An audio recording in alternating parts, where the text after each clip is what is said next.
So I wanted to continue off on that last sketch. So we were looking at the cross section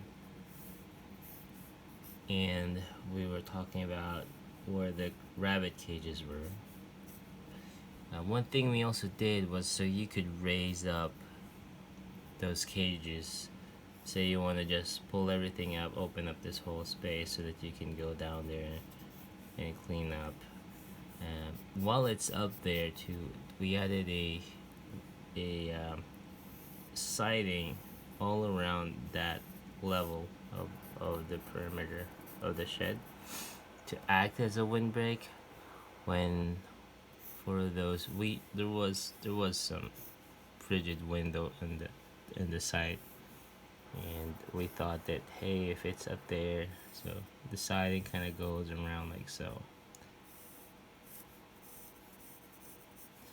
that the rabbits would be up high close to the ceiling where most of the heat would be.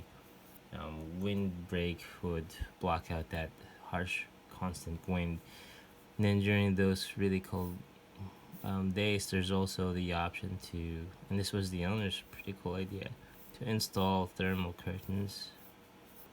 Basically you can buy these, or their size, they've got grommets on them, and you just hang them.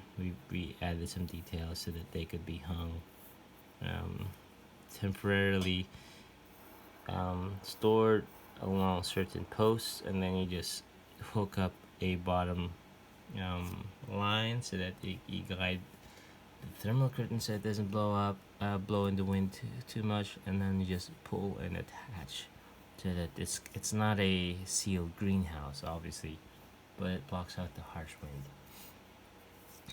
Big picture, let me just do a quick sketch of what that shed comes out to be. There's a chicken run out here.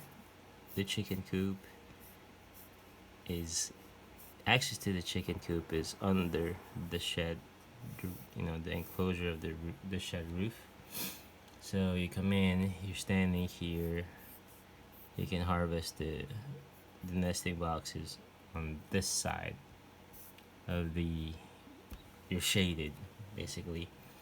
We also did a couple of options for the fencing so that because there's a lot of other expenses going on, now you've got the option to initially say you want to do the fencing with just T-posts, and then you can still run your overhead netting to protect the chicken run from hawks and stuff. And then later, when it's more feasible or the schedule works better, you can come in, replace all those T-posts with the nicer wood fencing to match the existing fencing that they've got. So it matches, this will match the rest of the house, and it'll look well thought out and designed.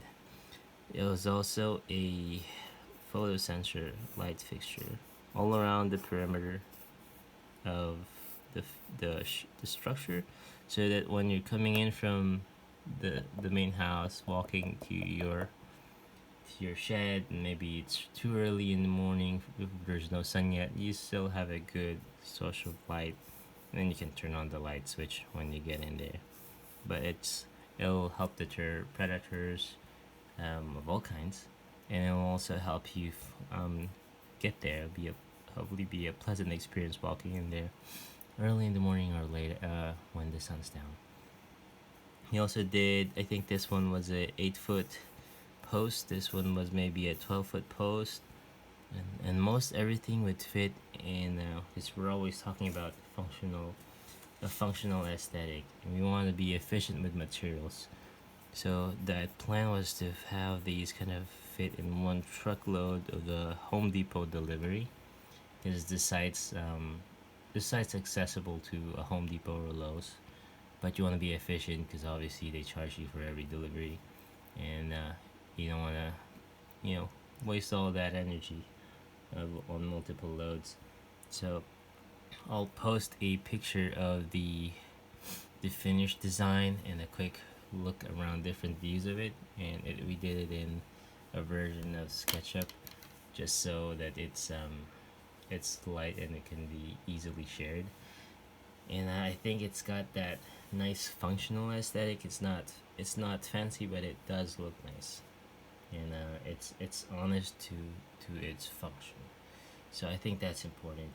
Especially we don't want to be wasteful about resources, obviously. So that's it. I'll include a quick picture so that kind of I know my chicken scratch doesn't look that great on this one, but maybe the pictures will look nicer. So thanks for watching.